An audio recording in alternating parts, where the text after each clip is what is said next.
Hey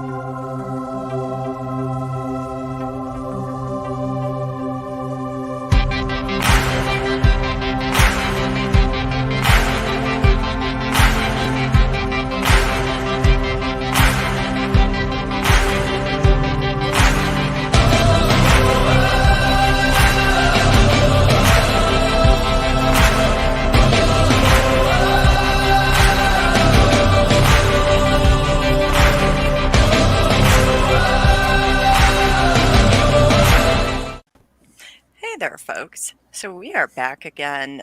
Lacey can't be with us today, and James is going to be running a little late, and then we might have a surprise guest. However, Bartimus and Slew are here today, and one of the things we have been discussing backstage is what about shunning? And so here's the thing that I've been saying for a while, and this is that shunning by any name is still shunning, and it can cause distress.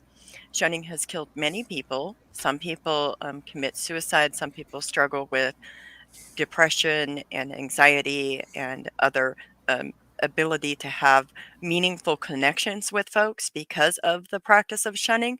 So I kind of wrote this thing about shunning and I thought we would kind of talk about it a little bit. So the first thing that I wrote about is refusal to engage with you in conversation unless you adhere and conform to the expectations. In example, you must adhere to the same beliefs as the people in the church that you were in. Like if you deviated in any form, shape, or way, or even maybe had a disagreement, like did you lose social status? Either of you?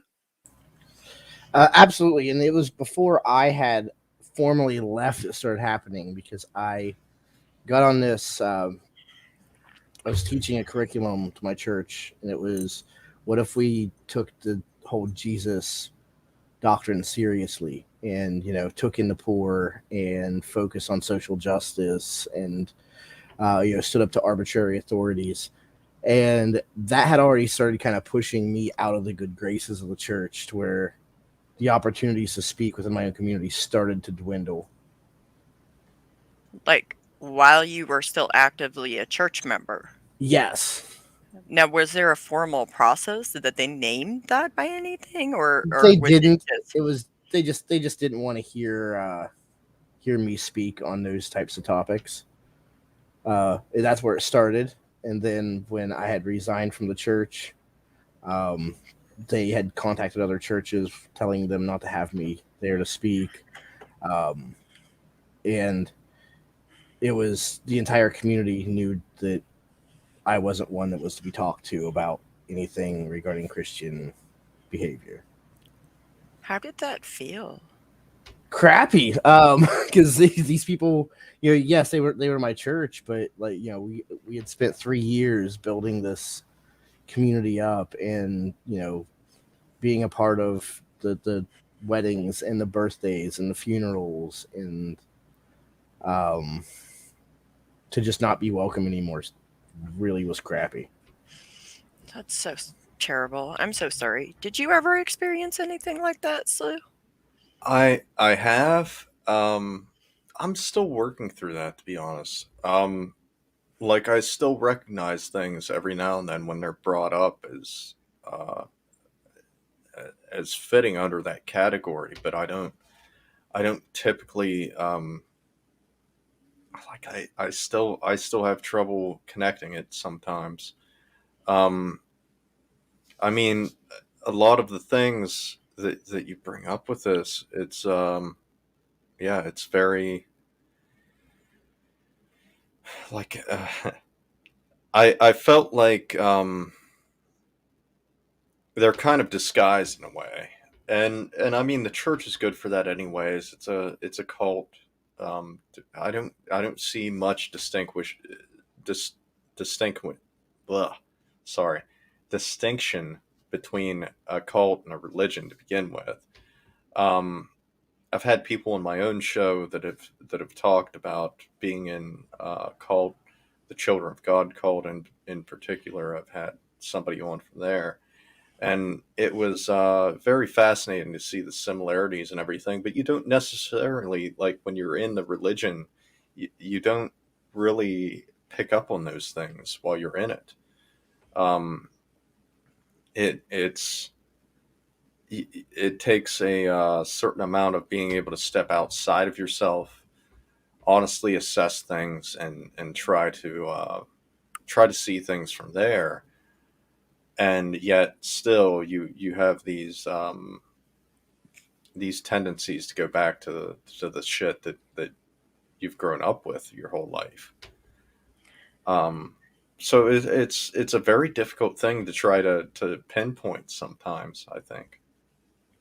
So, when you're untangling it, what I'm hearing you say is that there's so much that it's really, really hard to even begin to navigate unraveling anything to where it makes any kind of sense to you. Exactly. Yeah. Yeah, wow. Did they have didn't they have a name for this process? For the process of detangling things and all that deconversion, the topic Yeah, we're on today. Yeah. yep, that um one. yeah, yeah. So, um, um I that almost gets demonized in itself with Christianity, where that's the way our church had portrayed it, and I told it to you earlier, was that we were supposed to be in this world but not of this world. So you have this thing, and then also they entangle this thing of which is very culty in itself, is that they entangle this nature of that's your well, that's your church family, that's your church family you're abandoning now, right? So you're abandoning family at that point. And whether it's literal family or a church family or whatever, that is a very manipulative thing, structure to base things off of, so far off of logic and reason to begin with, that it's ridiculous to base anything off of that. I don't see any justification for that at all. I would I would rather have my daughter judge me honestly, and not tangle up all of that shit of religion or family or anything else, than to have her kind of hold me on a pedestal to the point of you know, giving me an exception, a caveat to the fucking shit that we're talking about. I think that's unreasonable. You don't you don't hold people in that way, to your standards or anything else, your boundaries or anything. If your boundaries are being infringed upon by somebody, it doesn't matter if they're family or friends or whatever. At that point, um, they should all be held accountable for their actions and their the things they say and all of that. They should hold themselves accountable for that matter. If they can't, we run into some major fucking issues with things. well, and wouldn't would you agree with this statement that boundaries are in place first off to allow you to have meaningful connections with people while keeping you safe and Yeah, keeping them safe? I'd say boundaries are for the individual, but at a certain point, we can all agree on certain boundaries with things. Hmm. Empathy and things play into that. Logical fallacies, I think, tend to play into those things. I think, I mean, as far as going back in to history and everything, the logical fallacies and all of that are based off philosophy.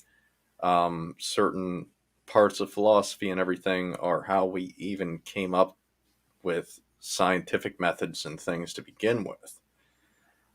So it all kind of feeds off of one another. Like Socratic method is a standard basis for science and psychology and things.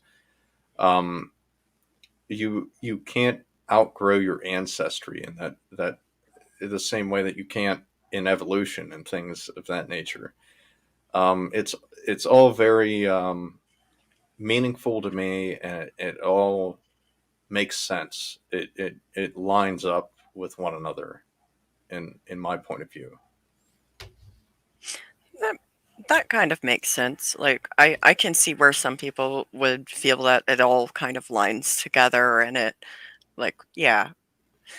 But I do want to point out, like going back to Bartimaeus, like Bartimaeus was talking about like being able to see it while still in the congregation. Like, did you experience that in the I congregation? didn't. I wish I could have. Like I wish, you know, there were things that came up here and there that were excused by our religions. Their oh, what do you call, like, excuse the God, I'm horrible right now. I'm trying to think of the terminology. I'm trying to come up Well, with. we can come back to that if you would like. Um, yeah, It's I'll yeah. think of it in a minute. But You know, this is how trauma brain sometimes works. I just like it's factual. I It's okay. it Like is. it I get really does. scattered off into a million different areas of all of that because there's, like we're Yeah, talking about, it's so entangled into all of it that it's hard to get it separated out whenever you're talking in depth into these right. situations. So let's move on to the second thing that I read about, which is removal of. Apologetics.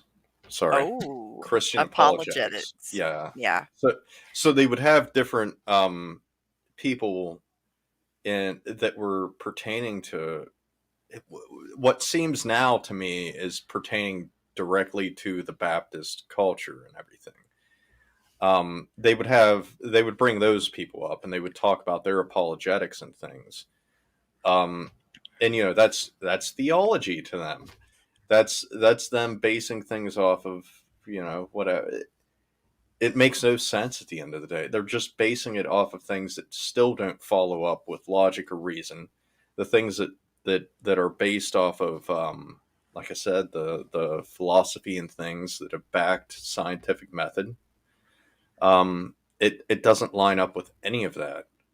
But yet, it's a pseudoscience. They like to coin little things and try to make it seem like it's scientific, and then never get to the point that is made based off of anything scientific. So you've kind of got this confusion with all of that, and then all of a sudden they just insert faith. So anything that can't be explained by those things logically or reasonably, then faith takes over from there. You just have to have faith. Even faith as small as a mustard seed, right? Like that was one of the main fucking things that was pushed. That was one of the Let God be true and every man a liar. yeah. wow. That Yeah, no, was that that's was preached quite regularly, which it's an old Martin Luther saying. yeah. I've definitely heard of this before. I don't know. I couldn't say where, but I certainly have heard of this before. Um, But I think, like, okay, so are you supposed to have, like, then so my second point was, like, talking a little bit about removal of benefits. So are you just supposed to blindly have faith that, you know, no matter what tragedies happen in your life or what happens, like, let's say you have a tornado and your house gets leveled by a tornado and, you know, you're not allowed to have homeowners insurance or anything like that. So the church is now supposed to help you manage that. But and here's a kicker. Here's a good one for you. Like the church is also now responsible. They decide who they're going to help. So Yeah.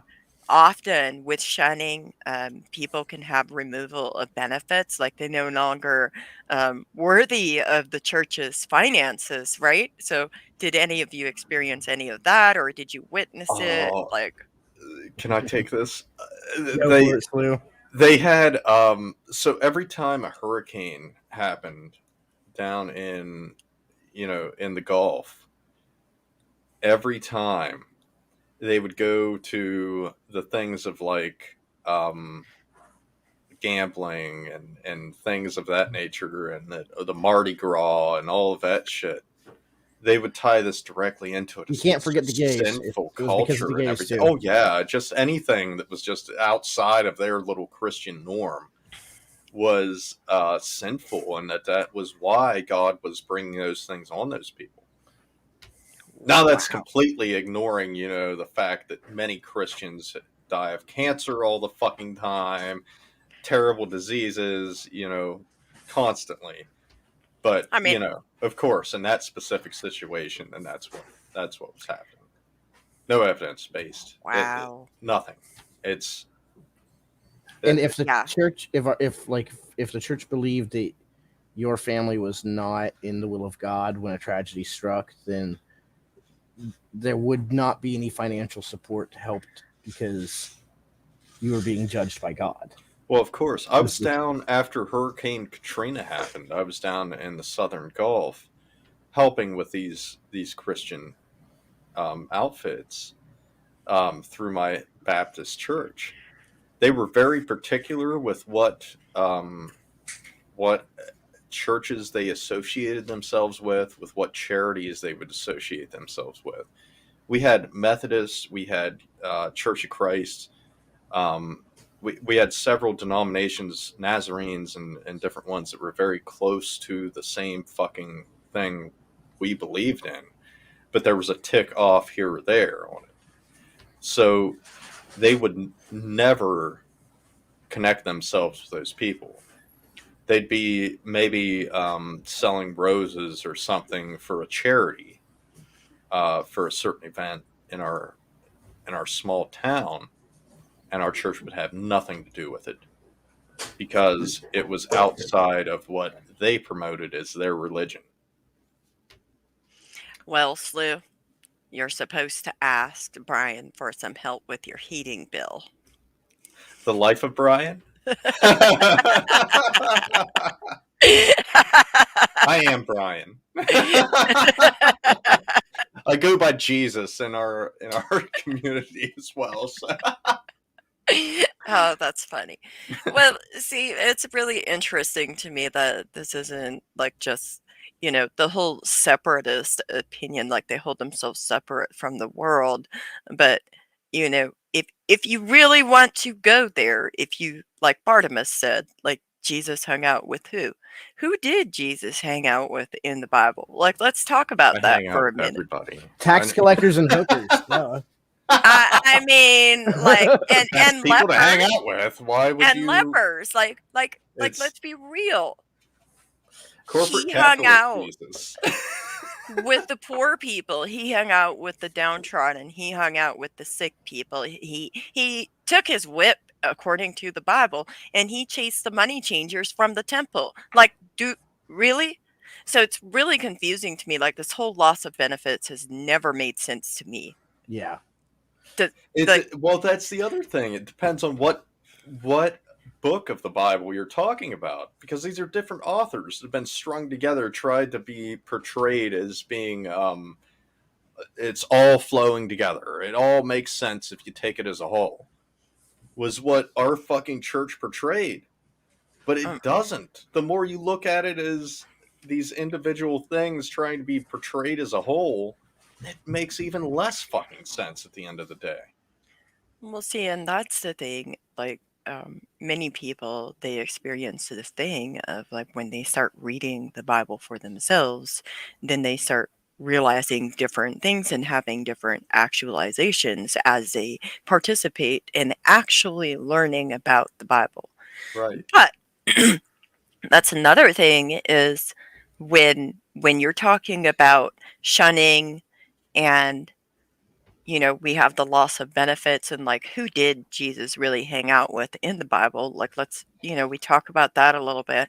But then sometimes within churches, you may lose your employment or employability. Like, if you have a disagreement with a principle and you verbalize or voice that disagreement that your church is practicing, then your church or your church will instruct your employer to remove your employment. They may not give you references for a new job or all of those things. Like, did did you guys ever see that? So when we were in ministry, if you would go to a church and speak, they would take a love offering up to give to the speaker. Um, so as far as actually it making money to survive, that was one of the sources of supplemental income that was made available to us. And as soon as I had resigned from the church, it was that big idea of it was sorry, kids just came home from a basketball game. Oh, um, fun. yeah, but it was this that whole financial resource was taken away because I might say some dangerous things to the churches that would have me on. I'm so sorry. So, um, yeah, definitely loss of income was a thing. Yeah. What So about what about you, Sue? so I never. Sorry, I missed that. But I've never. I never saw that directly. Maybe in a way, because I think it all kind of ties together at the end of the day. This bootstrapping philosophy that we have in our society in America to begin with, Mhm. it ties into the religious aspects of things as well. So it's like this thing of oh well, for you to be a hard you've got to be a hard worker. You've got to do all of these things to prove yourself to be worthy to get money from this person to do these things, even if it's above and beyond what your physical labor and everything entails. That's what's expected of you. So I did in the smaller regard of that. I don't know. I don't want to call it smaller. I guess because that's still a very realistic thing that a lot of people face in this country. I think. Um, whether they directly connect that with Christianity or not, I think it's very fucking like very well connected with Christianity, and the way it's bled into society and stuff as well. The propaganda that's been spread and everything in that nature. So I see it. I can see it in that form. Um, is that I've faced that a lot um, with people directly in the church that I grew up in, um, doing.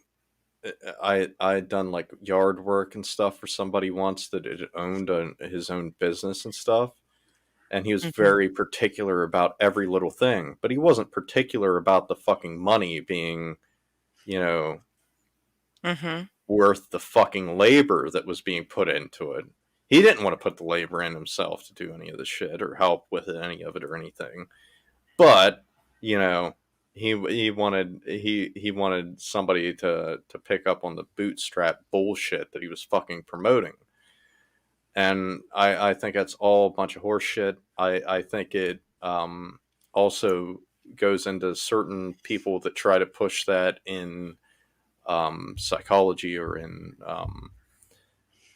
what do they call that, like positive thinking or whatever. Like it's so fucking stupid at the end of the day. It doesn't. You're taking all of your environment out of it completely, and you're forcing it to be this person's problem because they haven't done enough, and that's very fucking Christian. That's a very Christian fucking aspect of things. To guilt and shame yourself into beating yourself up over these things when it isn't that. It's just that some asshole wants to make more money, and they had more money to begin with. Oh my gosh, yeah. So it's back to like capitalism and how it affects that. And Exactly. we now have Barbara here. Hi, Barbara. Hi. I'm Hi, Mary. Mary. Good to see you again. How You you doing? too. Barbara I'm owns good. a multi-million-dollar corporation. No, I'm kidding. I'm Really, sorry. Sloop? I'm being a dick. I'm sorry. And then we have Bartimus here too, and we're Hello, kind of hello. talking about shunning right now. So we've already discussed, like, when people get shunned, like sometimes like shunning can be used by a different name, and it's still shunning. Refusal to engage in conversations unless you adhere to their demands and expectations, loss of benefits, loss of income. The next topic that we're going to bring up is going to be not allowing you to sit at the same table to eat a meal with your family or community. Did any of you experience that?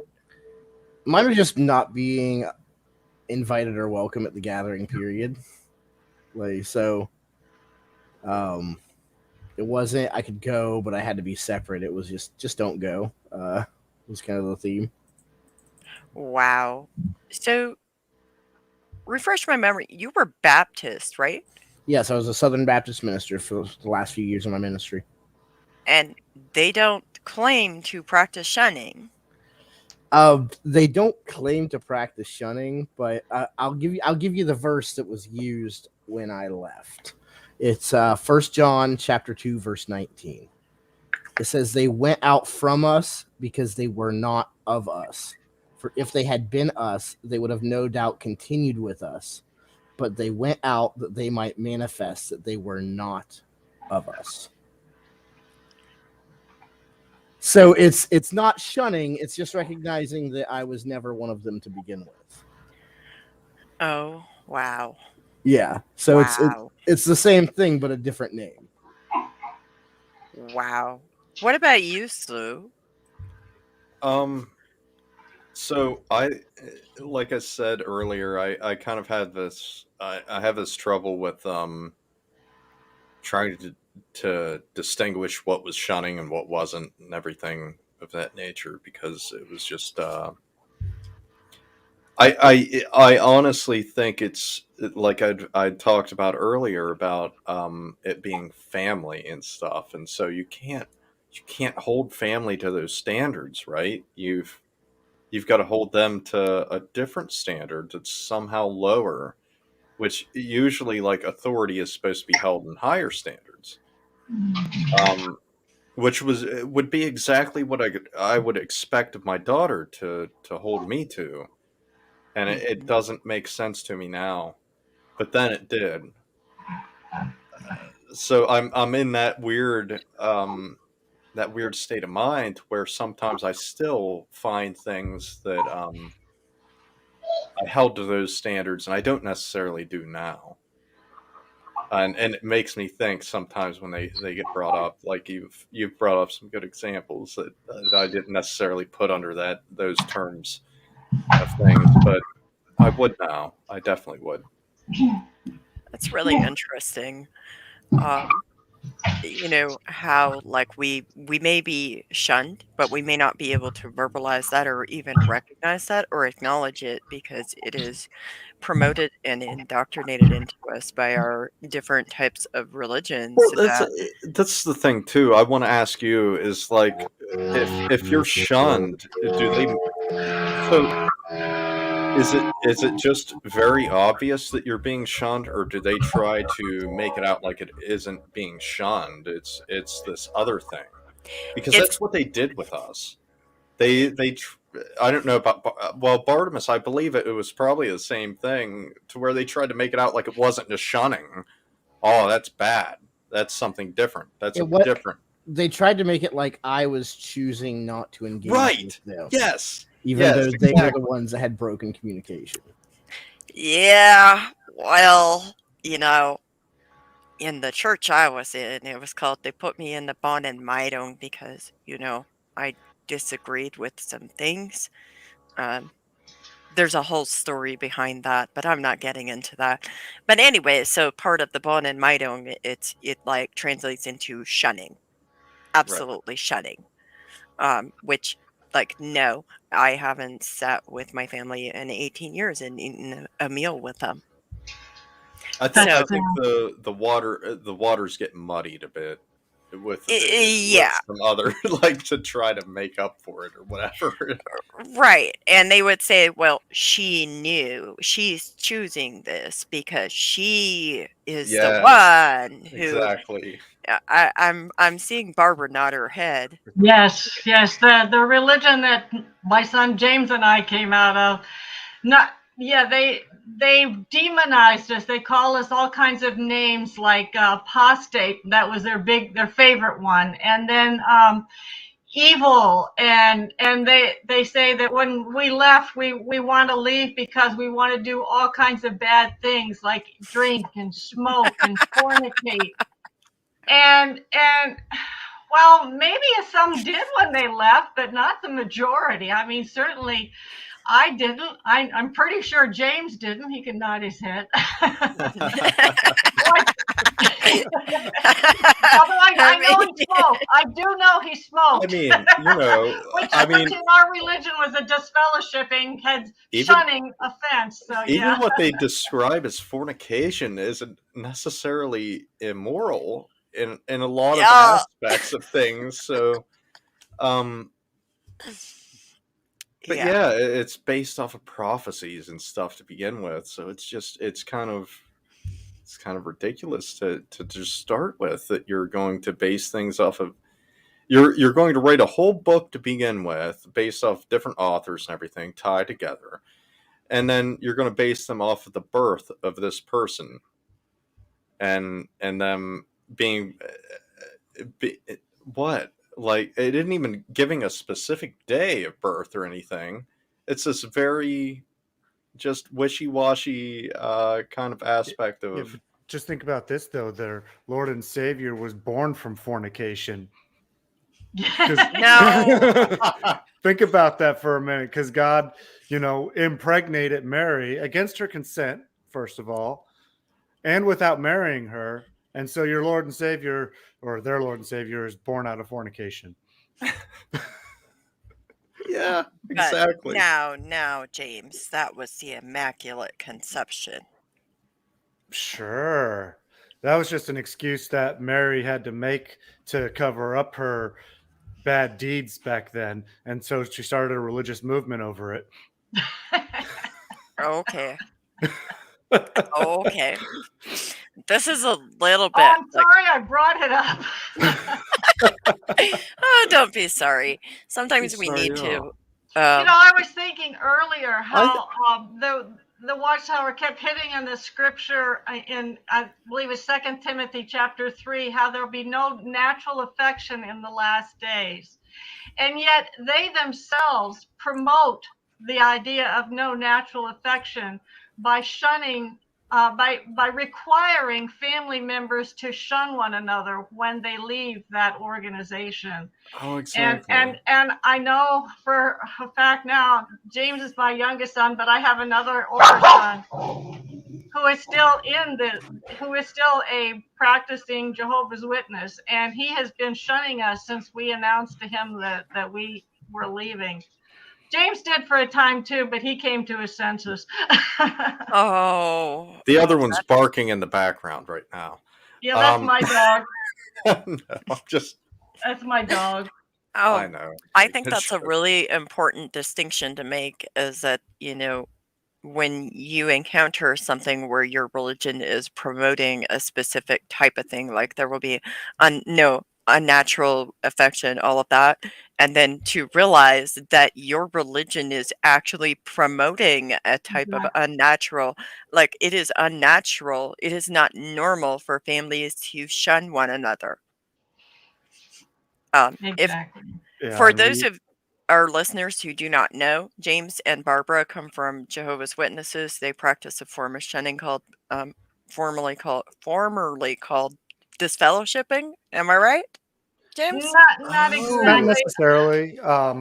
They disfellowshipping, disassociation, which is when you leave on There your we own go. recognizances, and also just leaving and becoming apostate all qualify you to be shunned by current members. As far as I know, my husband and I were not disfellowshipped. We left of our own accord, and we just we moved away, and we just never went back to any Jehovah's Gotcha. Witness church, which is called a Kingdom Hall. So yeah. See, So I'm But more we're familiar. shunned. We're shunned because people that we formerly knew do know that we left, and my husband also has a brother who is still in the organization who shuns us as well. So yeah. But may I interrupt the broadcast for a moment, though? Because I got to make a confession to my mother here. I didn't really ask you on to be part of the show in this capacity. I asked you on because today's your birthday, and I wanted to surprise you and have us all sing happy birthday to you, because that is a thing that Jehovah's Witnesses don't do, is celebrate birthdays. And I wanted to have you on so we could all sing happy birthday to you. Oh, Honestly, I was No, trying to that bring it around. I was being trying to evil bring and it around deceptive with my about my last. intentions. Yeah, I was trying to bring it around with my last comment about the birth of Christ. Lying and is shit. a disfellowshipping offense. And you know what else is a big disfellowshipping offense is tattoos as well. So Yeah. Should I display my tattoos while we're? oh my. Well, you can't be disfellowship because you weren't a Jehovah's Witness. Oh, I was just. They I was never just talked to you in the fellowship first for my place. own congregation. So let's yes, not. but we're still well practiced on shunning, so we can still shun you. Well, We're we experts. should really Please start. do, please. Yes, today is my birthday, and I do have a dinner date with friends later on today, which I made later because of this interview. So yes, and so I can only say I was looking forward just to singing "Happy Birthday" to you. I Like, just at want this to sing point, happy birthday. I really want to hear a good conversation from you. Like I like this. Like you're good people. Hey, look, happy birthday. thank you. No. So in Well, three. here's the song my dad was never a Jehovah's Witness, but he would sing this song to me on my birthday, and it goes, Oh. "Another year older and deeper in debt." Ah. I honestly expected the I Yeah. You didn't know what to expect from me. I know that. I expected the Beatles' birthday song. Honestly. Well, No, you're another year older and deeper in debt. That's what he would say. I've heard that one though many times. Yeah, another year older. Yeah. deeper Well, into. James, All right. would Well, you like to lead us in a Yeah. birthday song so we can all sing like that today? let's do it. Let's put our harmonious voices together in our most unpracticed version ever. Not going to be harmonious at all, but let's. We are not the choir. No. And a one, and a two, and a three. Happy birthday to you. Happy birthday to you. Happy birthday, dear Barbara. Happy Happy birthday birthday to to you. That's got to be the worst rendition I've ever heard. Well, we're all out of sync. You've got to blame the internet for some of I that. used It was the internet. it's I used to 5G. be It's all on my kinds of shit going on. You know. I'm sorry I didn't have my auto tune on. Wait, you know what auto-tune is? Well, I sincerely thank you, because I know despite the the lack of practice that it came from the heart. That- And I sincerely thank all of you. That was my brother who just wished you a happy birthday too. So Yeah. Yeah, I actually planned this earlier with Mary this week, and I kind of deceived my mom a little bit. Say, hey, we want to have you on the stream, but this Oh. is really my whole purpose for getting you on. yeah, Yep. I was getting ready to try to bring it up myself at some point. I wasn't sure if it was happening or Yeah, not. we were talking about it. Because really, truly, you deserve to celebrate you, Barbara. This is I your am day. celebrating today. Celebrate. Yeah, it's a pretty lousy day here weather-wise. We've had like a blizzard here all day. It's Oh. snowing. It's in the 20s here. I'm in Jamestown, New We York, got by it the here way. too. Oh And, my. Okay. It's a lousy day here. But I'm going out with some friends later on, and it's going to be really nice. So yeah. That's me and Bartimus are on the eastern side, so we understand your I don't know. It's all like of 60 that. degrees and sunny. I love where I live, so It's Yeah, y'all only can we have 85 and that. sunny here, so we all hate you right now, Mary. So don't be bringing that up. I don't hate I, you. My but weather's I great love too. y'all. Like, y'all are great guests, okay? Well, Like, you take our weather for a while and then see how much you hate everybody else. Yeah. no, It happens well, that way. it's not my fault that you choose to live in that weather. I didn't. I no This no, is it not was on me. environmental. Your life choices are not my problem. Oh, come on Hey, now. as This soon as my husband finishes remodeling this house, and we live in an old Yeah. farmhouse, and he loves Yeah. to.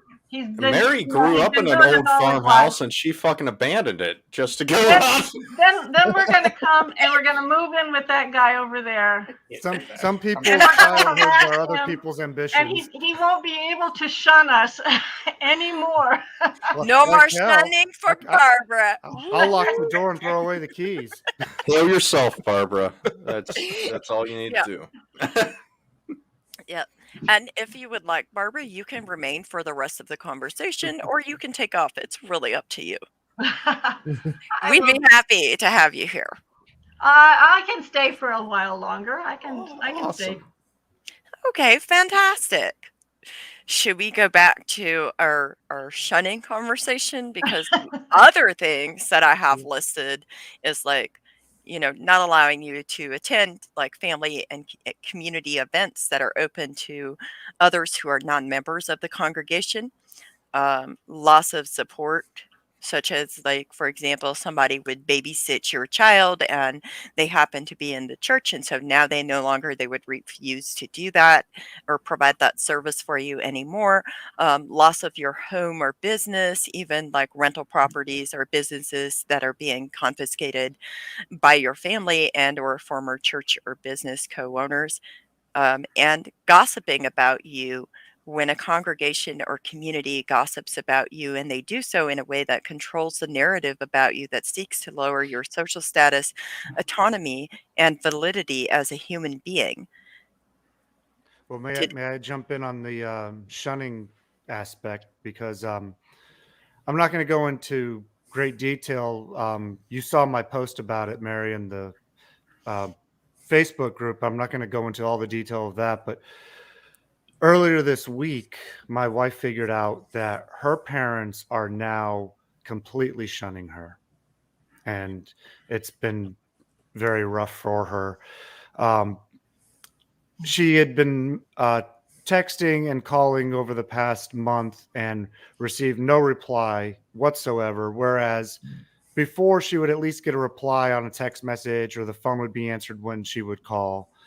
And it's something that's hit her really hard because, she expected this, but at the same time, when it actually happens, it's a Mhm. completely different story. Now, in the Jehovah Witness world, parents can opt to not completely shun their children, and some do use the what little loopholes they have to not shun their children as much as possible that they can get away with within the confines of the religion.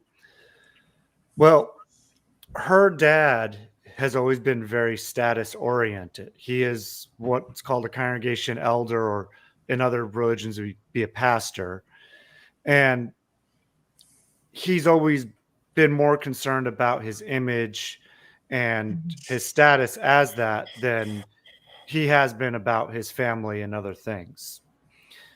And so that has been a very difficult thing that we've been going through this week, with coming to that realization and knowing that they've completely ostracized their own daughter, which is, and here's the thing with the Jehovah's Witnesses. So, like, if you're a baptized member, that's when you're eligible, for lack of a better term, to be shunned when you leave or whatever. Now, my children, my oldest is 15, never got baptized in the religion at all. And they try to get kids baptized as young as 7, 8 years old nowadays. And they don't even call to check in on them, to ask how the kids are doing and see about their well-being. They just completely shun every last one of us. So, not even just you and your wife, but also the sins of the fathers and the parents rest on the children Yeah. mindset. Yeah. That is just absolutely horrifying. It's it just is a repetitive thing that keeps happening to so many people, and it breaks my heart that you guys are experiencing that and coming to that realization for your wife may be a really, really difficult thing, and I'm so sorry because it shouldn't be happening. It is not right to expect families to cast out their children and grandchildren and do so with such absolution that there is no space left for them. Yeah, like my mom was saying earlier, they're showing no, they're saying the world has no natural affection, yet they're showing it themselves, and they don't even realize it. They think it's a loving thing to reject you in that way, to try to make you come back, and they don't realize that's emotional manipulation, emotional blackmail that they're trying to use on you. They're not, if you ever do go back, crawling back to the organization, it's not because you still believe in the organization or the religion. It's because you want to see your family. And so many people have done that and keep continually putting themselves back within that cycle of abuse, of that emotional blackmail and manipulation, just to have their families talking to them.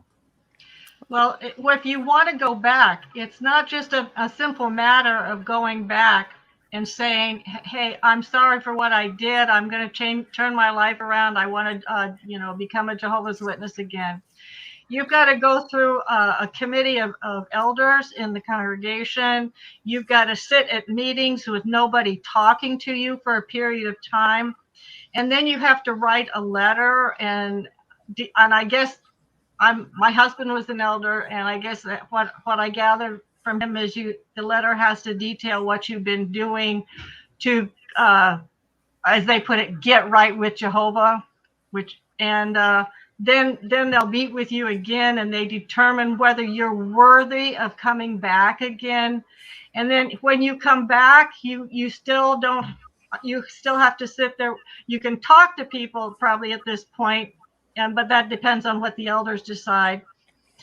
But you can't have certain privileges, like if you're a baptized male, you can't give talks, or you can't answer meetings, perhaps, depending on what they decide. So it's a very long, involved process to come back to the organization. So it's like, Yeah. And So here's a question. Even like, let's say you jump through all the hoops, will you ever reach the same social status that you no, held? Because most, no. so there are some that do, because they were that well liked before. But like for I know, like for me, when I was publicly reproved, which is just shy of being disfellowshipped in their book, you never reach that same status socially that you were ever at before. so like you're always known as that person. You're that person, right? It's That called person. being marked. Yeah, in our Yeah. religion, it's called being marked. So And yeah, which, I've got a friend. He actually still talks to me, only when I text him or call him, but he'll still talk to me as, normal conversation and everything. He has been disfellowshipped from the Jehovah's Witnesses many times. And one period he was out for disfellowship for over 12 years. And he's currently disfellowshipped right now, but as a matter of fact. But he's one of those ones, like my mom was saying, who's marked in the congregation and just never ever will have any kind of social status. And when I see him continually crawling back trying to get their favor to be back in, I feel so sorry for him, because mhm.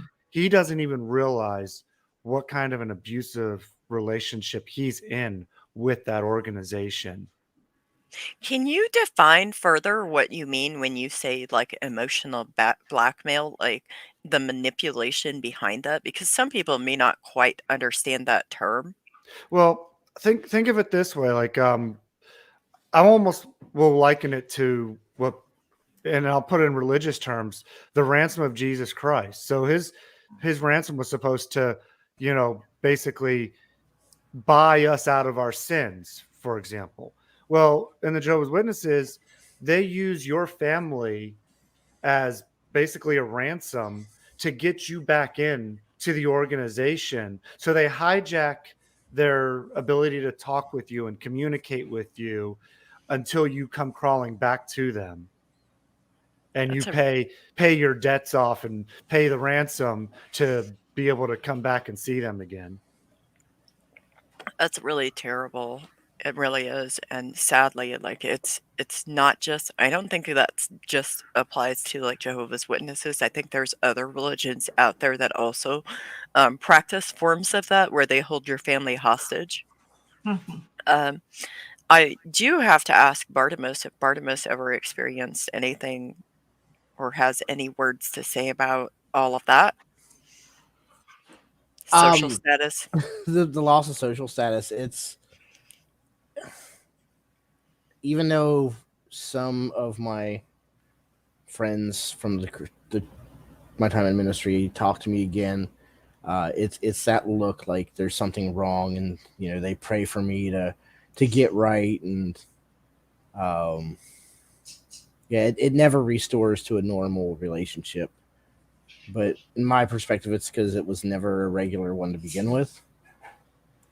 In Christianity, in so many sectors, all the relationships are like a power continuum. Like, you hold some kind of status, and that status changes based off of whatever sin they uncover.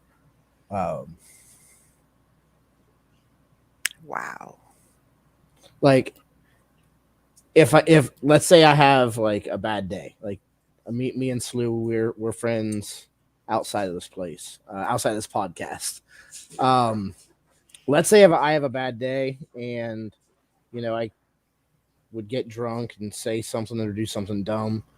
I can always come back and apologize and make reparations for what I did wrong to hurt him, and reconcile that relationship to what it was. In the church, after you've offended the church in some way, you might try to reconcile, but they're never going to leave that thing you did alone. Can I So, add in do you this too? That there's a thing with so this is something that my church went into, and they kind of did prayer requests. Did Mm-hmm. Bartimaeus? So Gossip okay, time. you know what I'm talking about, right? look, So y'all, then look, you've got all of the fucking gossip time that they already had before that happened. So everybody already kind of knows what the hell's going on with you. And then and then you give up an unspoken request, right? So it's this thing of like, they already know. They already know. That's your church family, so you're able to tell them, right? So it still gets spread as gossip at the end of the day, and then it still gets turned into this thing of like, you don't want to say, and everybody has their own freedom to being able to have their own issues they have going on in their lives, and they don't have to speak those things out, but they can give it as an unspoken request, right? But it isn't truly unspoken, is it? If they already know, like, well, what are you doing at this point?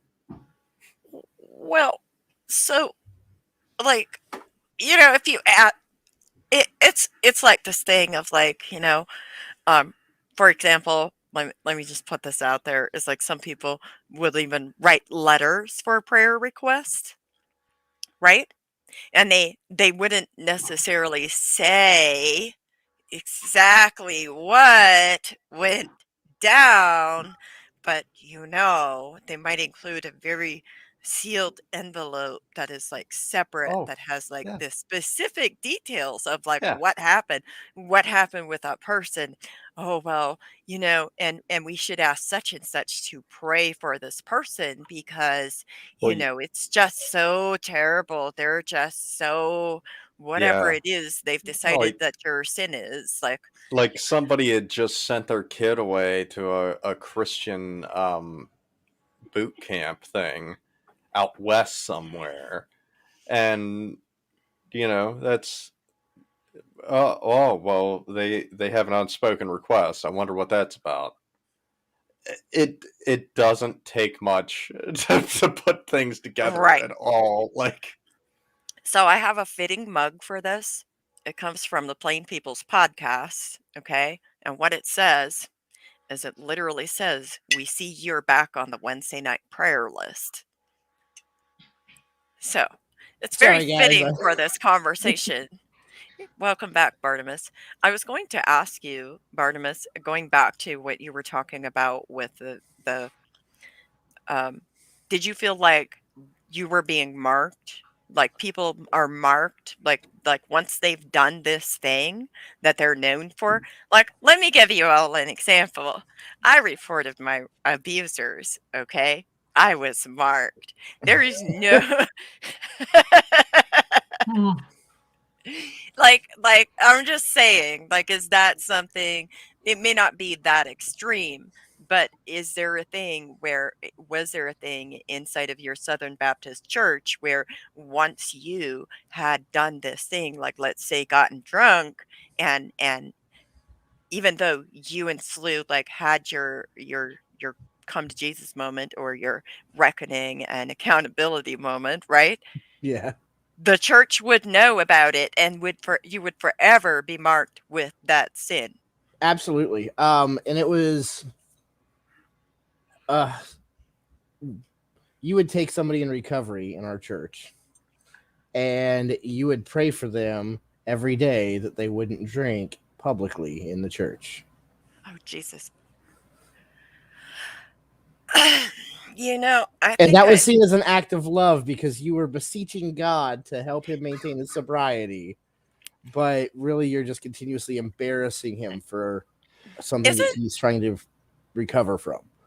oh, well, isn't there a Bible verse that says you shouldn't let the have, left hand know what the right hand does? have you come to Jesus yet, Mary? I mean, Um, Which hand? Don't let the other have hand I know. come to Jesus? Well, can I mention Well, something real quick about and with the witnesses with marking?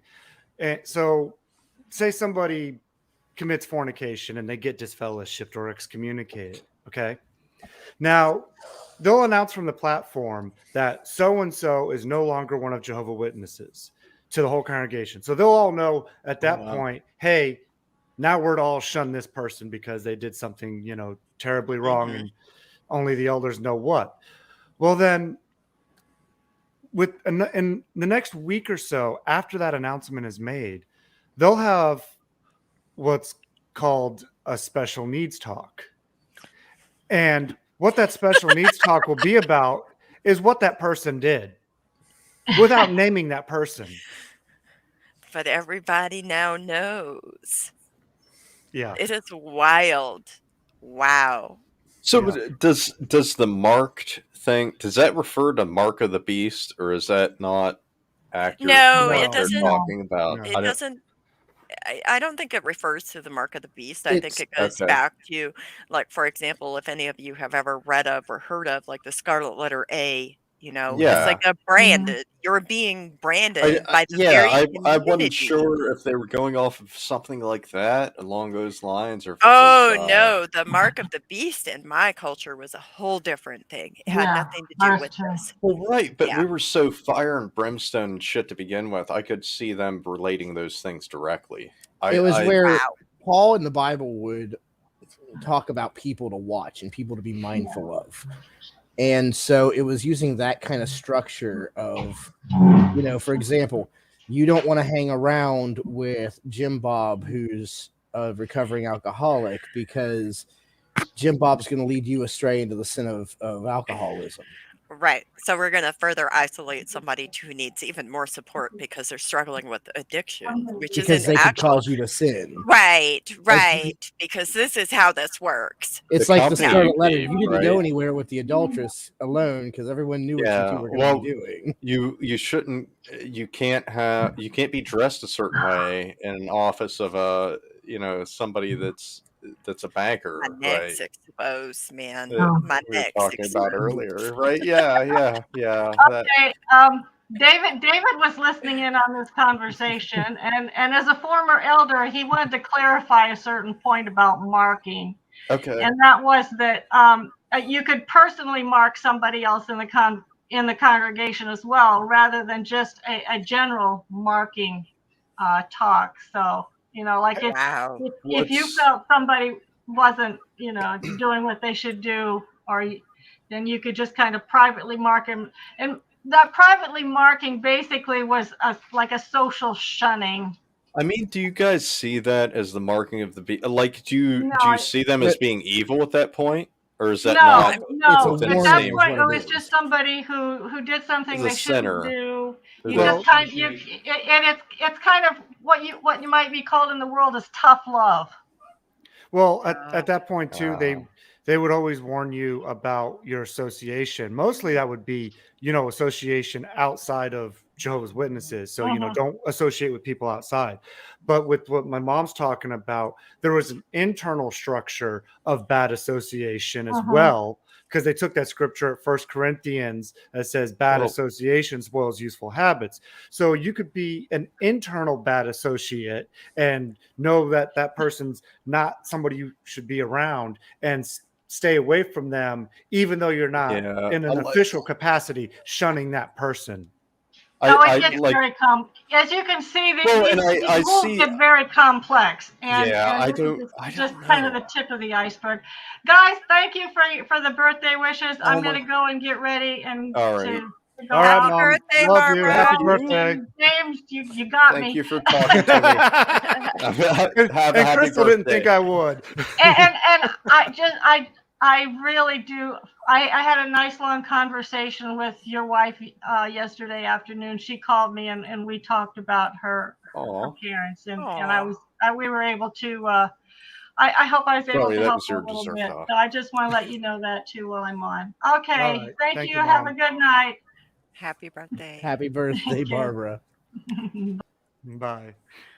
That wasn't my Alright. wife, by the way. I'm divorced. I didn't mean to give the like that wasn't Huh? mine. Well, It just came out suddenly. so That was- I don't know how much time y'all have left, but we really only have like a few more questions, and I thought we could just only until the apocalypse, whenever Yeah. that's supposed to Okay, happen. so I let's don't know if let's Paul go. has that down pat yet or not. I have until Like- my wife and kids get home, and that is like Armageddon. It's coming at any time, and I don't know when. I'm just waiting for Oh the trumpet my. to sound. Wow. I think you You're better contact the Waiting on the elders and find second out. coming. In the twinkling of an eye. Yes. Yes. So the next question that we would like to ask, and thank you guys so much for talking about shunning with such openness. I think it's really important, but also, like, do you guys feel at peace where you're at today in regards to Absolutely. your faith or lack of faith? In my regards to faith or lack of faith, yes. In my regards to my whole mental stability, I don't think so yet. Like there's so much that I asked stuff about is, faith like- here, so Okay, sure. I Some don't think people liken faith faith is to mental relevant at all. illness. what did you say, Yeah. James? I said some people, not all people, liken faith to mental illness too. So Okay, True. well, I that's would. interesting. I will say being and this is probably gonna be my only overt reference to TST. But being a minister again and having a community and a congregation, that's been like the biggest thing to help me as far as feeling whole again when it comes to the faith aspect. Actually having a community of people to value my opinion, and I'm allowed to listen to them without any preset rules.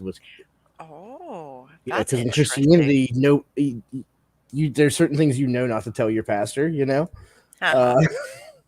Being a Uh-huh. Satanist, there's no such thing as shame. So everyone is so open and free to talk and collaborate with each other. That's awesome. Well, so that actually really ties into the next question, which is what religion, if any, do you practice now?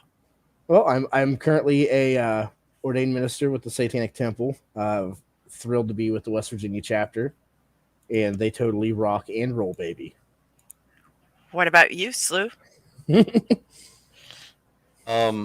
So I'm one of those one. I can. This gets a little bit complicated because it depends on what question you're asking, right? So I'm an atheist. If you're asking me the question of do you believe in a god or gods, the answer is no. I'm not a theist. I don't believe in those god or gods at all. When you get into things of do you know for certain, then it gets a little bit sketchy with that because I could lean towards I don't know. I could be an agnostic or I could be a Gnostic at that point because within the same certainty that we have science entailed to the things that we consider fact or fiction, if we're putting God in that same fucking category, then I'm just as Gnostic about science and the things in science as I am about there not being a God at that point. So it wavers on that section of things. And then on the religious side of things, I am a Satanist. I'm a yeah, I'm I'm a Satanist under the Satanic Temple for West Virginia, and yeah, Yeah. Bartis knows me and all that, but yeah. So what I find interesting is that you're a Satanist, but you don't necessarily have a faith. You're more like an atheist, maybe, Yeah, or an I mean, agnostic person. yeah, I mean, Can I tell an awesome story? why should theists get to hog up all the religions anyway, right? I Oh, mean, you got a story for me, I Barnabas? I have the best story ever. So I just got back from SatanCon in Scottsdale, Arizona. It was the first ever rally of Satanists and then that kind of a collective. And there were some people that had tried to witness to me while I was at SatanCon. And this guy walked up to me. I'm going to show you this necklace. I hope you told him you know Jesus. I did. So this guy I go by comes up to Jesus me too. and he grabs my necklace and he says, "I want you to know that you're not my enemy. He is." And I started laughing at him and I said, "I've met a lot of crazy people that have imaginary friends, but I've never met any that have imaginary enemies." Especially ones pertaining to people that made your necklace. Like, it's just fucking weird. I don't know. But then I don't know what kind of hate group that is, but it's very specific and very odd. Like, Hey, Bartimus, did you see the protesters outside the SatanCon over there? I couldn't not see them. They were the Bocot lady followed me for a while. If you saw The reason why I asked is I read an interesting article from Hemet Meta, and there was an article about how the religious protesters outside of SatanCon were causing problems and getting in arguments and fights, whereas the people in SatanCon were the ones being the peaceful and law-abiding citizens. So the police had to be called on day one because the Protestants were getting into fistfights with the Catholics. I just cracked up when I saw that article. I was laughing so hard about that. Can you like say that one more time? So the protesters showed up to protest SatanCon, and the police had to be called because the Catholics were getting into fistfights with the Protestants. But never mind, James. do you... No. James, what religion, if any, do you practice now? I Tell me can't you even. believe in Jesus, James, at least at this point.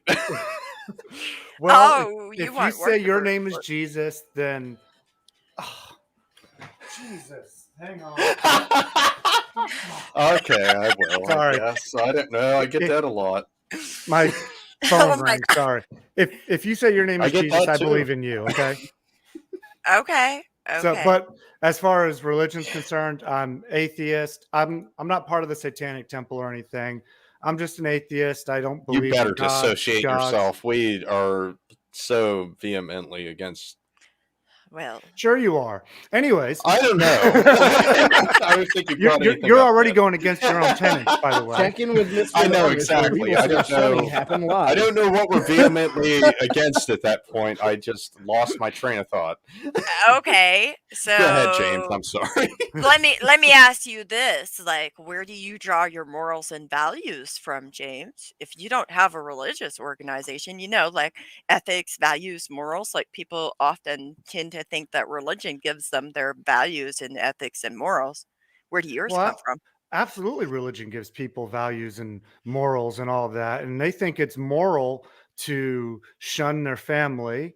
They think it's moral to for their God to commit genocides um, and things like that. And I've moved beyond that because I'd rather see things for the betterment of people and their mental health and well-being rather than one set of stringent rules from this deity that is all about killing people for the slightest of grievances. Yeah. So So my moral structure is to do the best I can for the situation I'm in, and if I don't know, try to find out and do better. So, in other words, be curious and educate yourself about the situation that you're in and maybe have an open mind so that you can learn new ways and do better. Because when we know better, we do better, right? Exactly, exactly. So, what about you, Slew? Where do you draw your morals and values and ethics from? I mean, obviously, the Satanic Temple, but, is that where your morals, values, and ethics come from, really? Um, so I would consider myself a skeptic first and foremost. Um, an atheist second. Uh, humanist third probably, and then a Satanist fourth.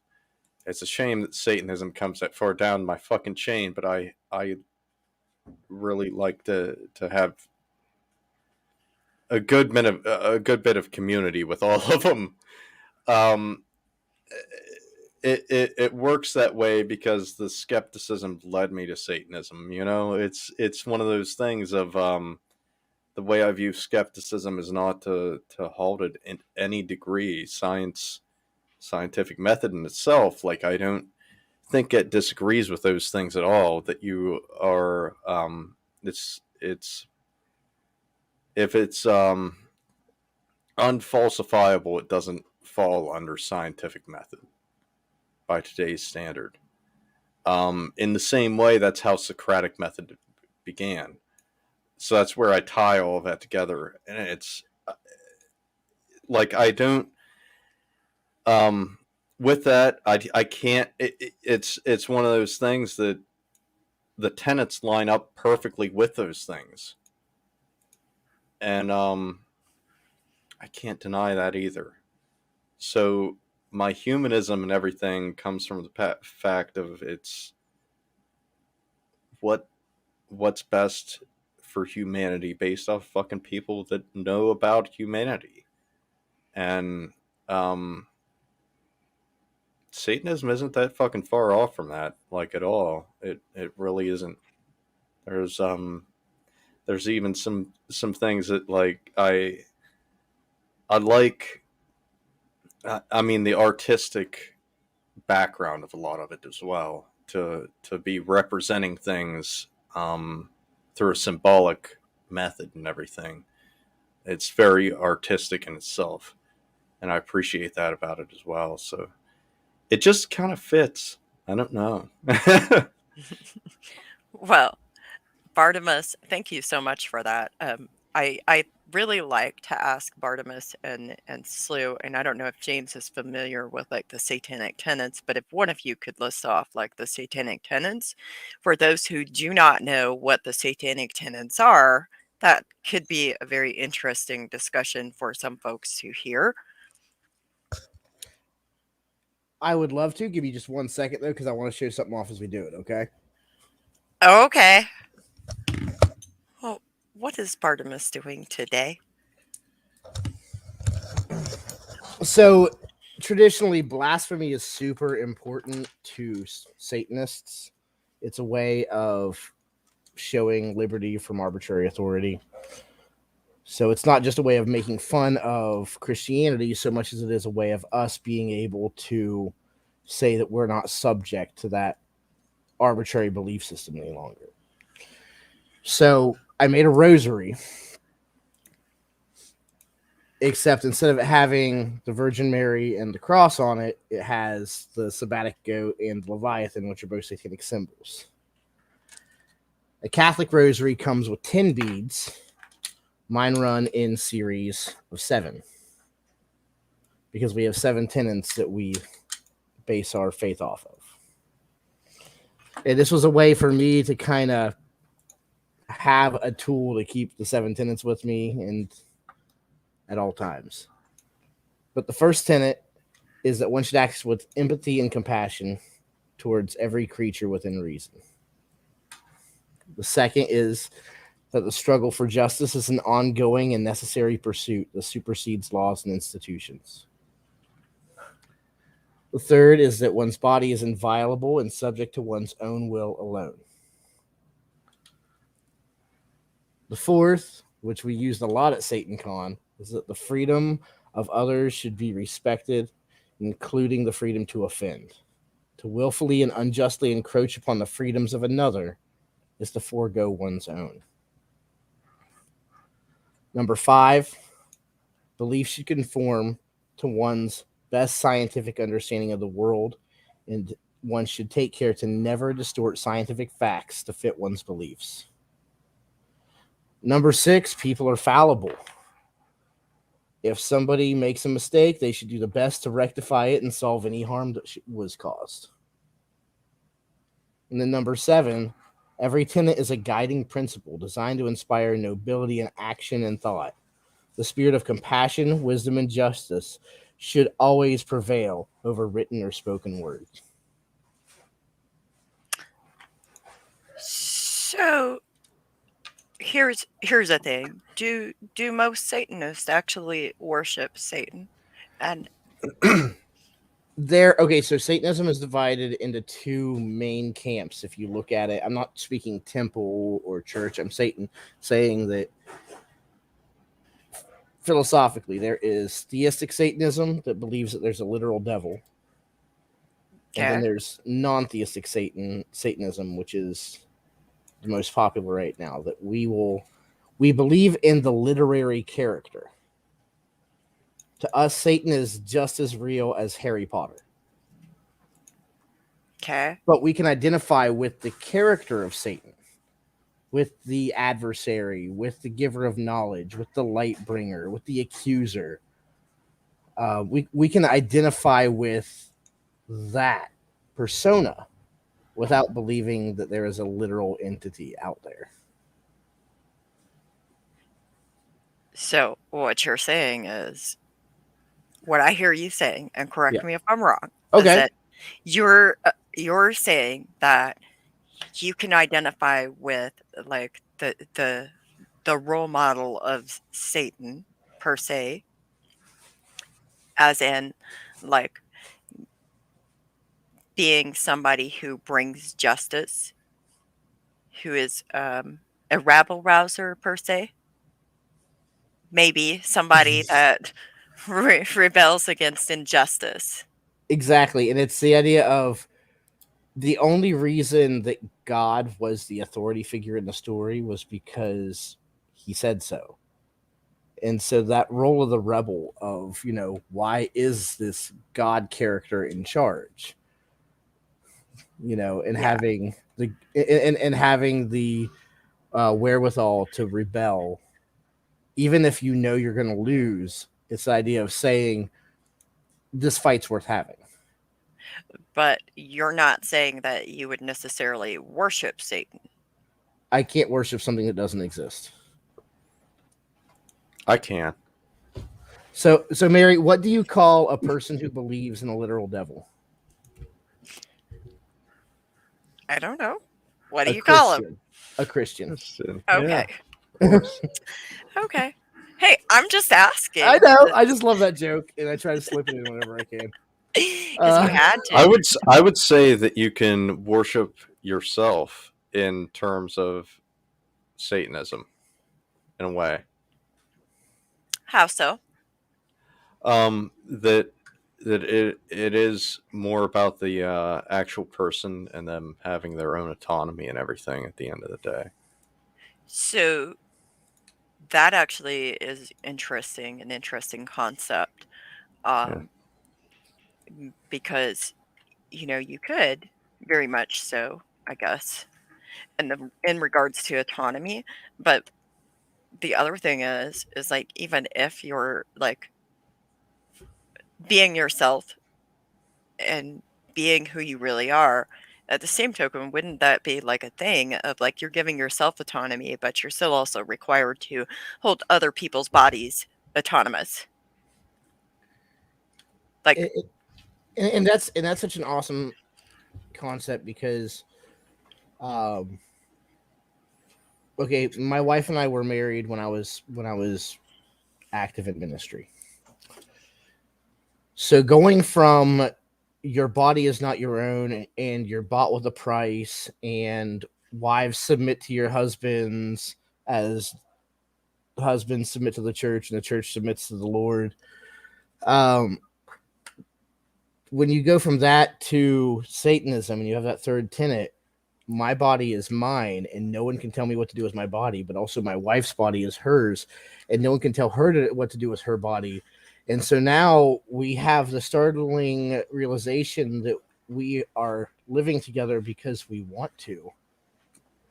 And that we surround each other with each other, not because we have some kind of requirement or some kind of power we can hold over each other. Like, what is that saying? It's your rights. Okay, so like your rights end when somebody else's safety begins. Right. Or I don't know. I've heard it as the where your fist meets my face. That's type of deal. But yeah, it's a better. But going from submission to autonomy is definitely a different dynamic. And I think it's strengthened our marriage too, because now the only reason we're together is because we want to be together. and how do you navigate that? Like, how do you go from like this belief that women must be submissive at all times to like your body is your own? I will say it's because I never believed that women should be submissive in the first place. Okay. That, even when I was religious, my wife was her own person to me. And I wasn't looking for, a housemate or a servant or, and so we were lucky enough to want to be together in the first place. Mm-hmm. But realizing now that there's no rules, there's no boundaries, that nobody's keeping anybody here, and then still waking up with that person every day is awesome. Well, it's kind of like when you're given the opportunity to be autonomous, like that's actually a beautiful thing because, I think that many people may not realize like how important it is for people to have autonomy, and even to describe autonomy as like being in control of one's own body. So that's really interesting that you describe this whole relationship, but also the thing that you never believed the submission principles anyways. Like, I just, wow. Well, it's because like, okay, there was this, even in the Bible, it talked about husbands also submitting to their wives, and saying that wives are to submit to husbands in the same way that the church submits to Christ, and Christ is to love the same way. And so that was loving my wife was never hard, and the submission dynamic never came into it. So people often forget about that part of the Bible. But I have to ask, like, James, did you guys ever have that kind of thing in your teachings? Well, absolutely. We had the whole, they called it the headship arrangement, just like Bartimaeus was describing, where, the husband's the head of the wife, the Christ is head of the congregation, and all that. And it created a whole dynamic of subservience from the top down. But the people who got the worst of it really were the women, because the men always had the positions of the power and authority within the congregation. And, looking backwards, I don't believe in any kind of deity or anything now. So it's all man-made power that they're holding over people, whether it's the women or, others in the congregation who haven't achieved their status yet, especially, like the elders in the congregation, because they're the ones that had the power to basically do and say whatever they wanted to you and get away with it with a lot of impunity, because nobody was holding them accountable, and it was all within the religious confines. So yeah, we absolutely had that dynamic. And they even took it so far as to try to enforce what you do in your bedroom and your household and everything like that. So they took it to an extreme in that regard. That's pretty terrible.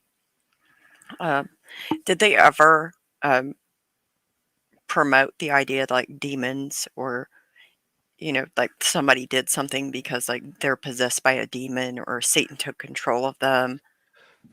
We never really got into now, when I was growing up, there wasn't really any like people get possessed by demons, but they did have some old articles in their magazines that talked about demon possession and things like that. And then if you just say the name of Jehovah, that'll cast out the demons, kind of thing. And then there was also plenty of stories where people would literally be warned to be careful what they bought at garage sales, because something that you buy from somebody else that you don't know could be demon possessed. And then there was the stories of where somebody did do that, figured out it was demon possessed, and then tried to burn it and it wouldn't burn. Wow. That's really interesting. Yeah. Well, I have to ask Bartimaeus and Slew the same thing. Like, did you guys ever like experience people who believed that like someone was possessed by demons, or it was Satan taking control of them, or something like that, that caused them to do like criminal acts or horrible things or sin?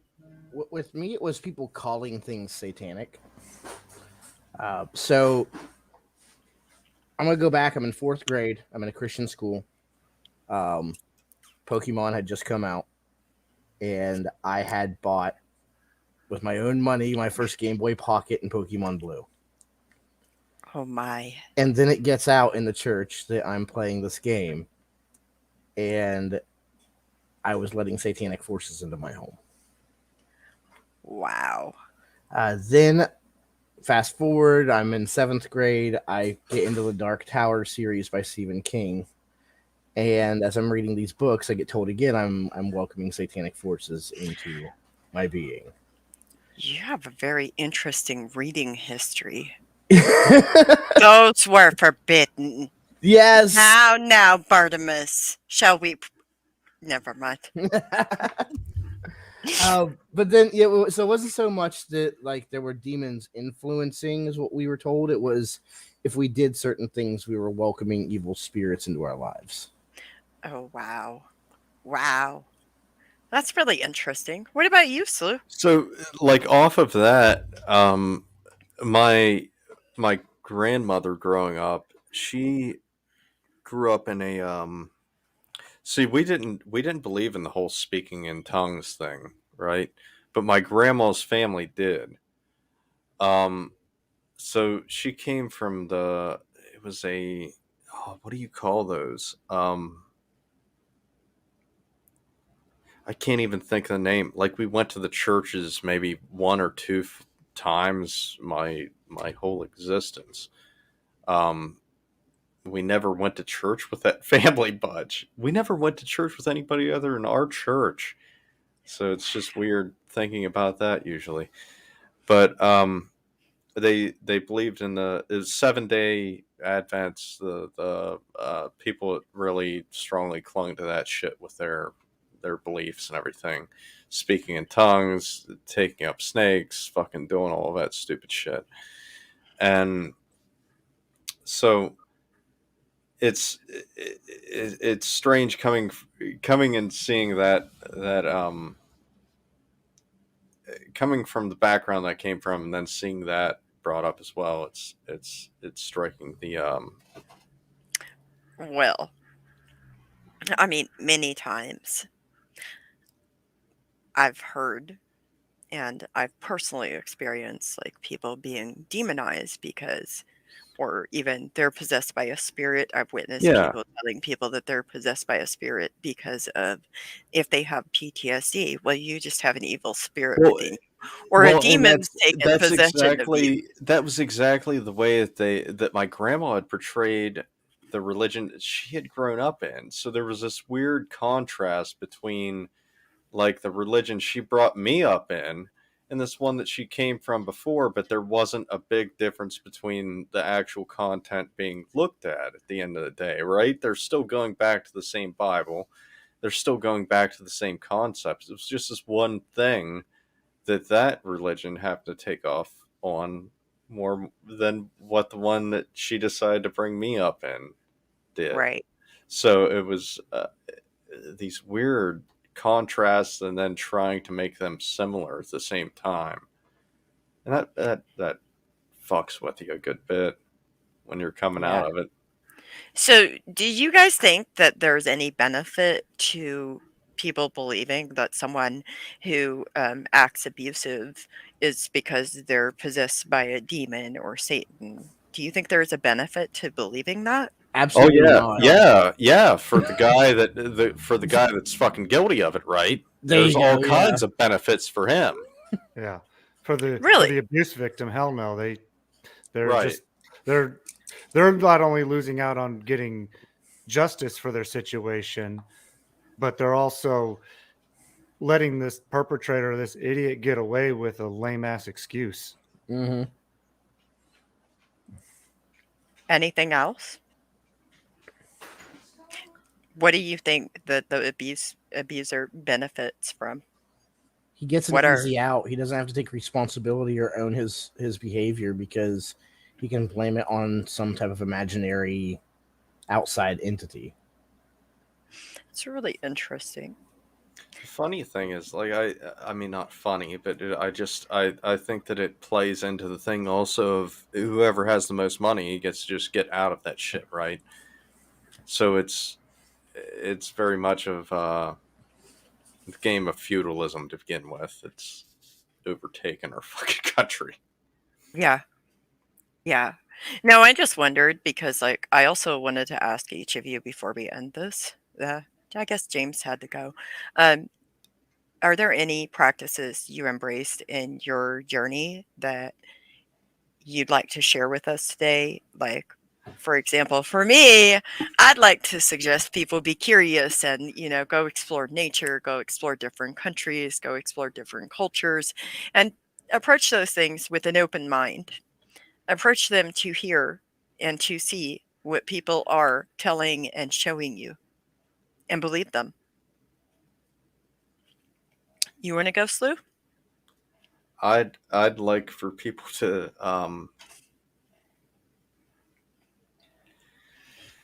so like we were talking about earlier, I'd like for people to recognize that the things that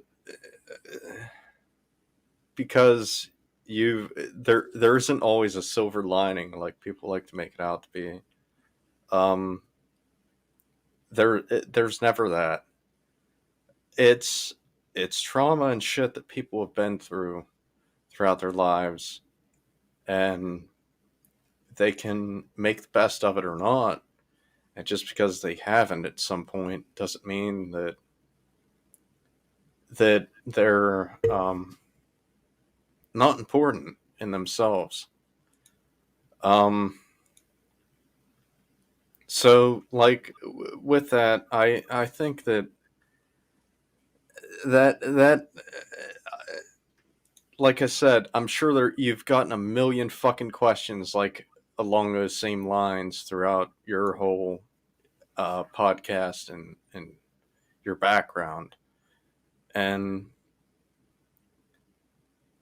I I don't find it as relevant to anything really. It's um I am who I want to be. I am who I am, and fucking religion has a lot of um fucked up things in it that have that lead into patterns of behavior and shit that we can tell today throughout like several of them. There's so many fucking religions. There's so many branches of just Christianity itself. And if anything, I hope that I'm at the end of the day that I'm able to maybe help people that have come along that same path and um, yeah, can benefit from good resources for that sort of thing. So, am I guess like going back to like what you were making reference to is not being able to like not having to find the silver lining doesn't make you any less worthy of having support and access to Right. resources and other things that you may need as you navigate your life after you Exactly. have exited a religion or even during exiting a religion when things get to a space where that feels like that may not be the right way forward for you to continue being a part of this organization or religion. Is that correct? Yeah, that sums it up quite well, I think. Okay, awesome. What about you, Bartimus? So I replicate things that were meaningful to me when I was in my church. Um, One thing that we always did was we had what was called a devotional time, where it was a quiet time, and we would read the Bible or read a Bible story or a Christian book or something with food for thought for us to think about. Um, and now today, I have a little altar set up in my bedroom with a chair beside it, and to just make that quiet time to go through some book that's meaningful to me. Um, so I'm still getting those benefits of making. I still see the benefit of making quiet time for yourself uh, in your day-to-day walk and practice. And so that's one thing that the church did give me that I've kept ever since leaving. But also like I do want to point out and add to that a little bit is like everybody has different types of trauma, and as such, we have to navigate that with what is safe for us. Because some people may not feel like this is appropriate, but I will listen to church hymns That's the thing. occasionally. Well, It's that's it, the it, thing too. Like I Bartimus might get great things from some of that. Like even right. psychology will agree with those things, with meditation and things that go along with all of that, and people being together and getting a nice state of mind from that shit.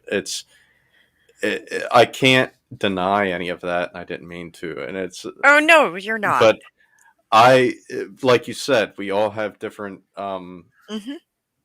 different kind of lives we come from, and the way that we take all of that shit, and how it makes us progress throughout life and everything. So that's Yeah. okay, and that's kind of the beauty of Satanism and TST and everything to begin with, is that you don't have to like those same things in order to be in that group.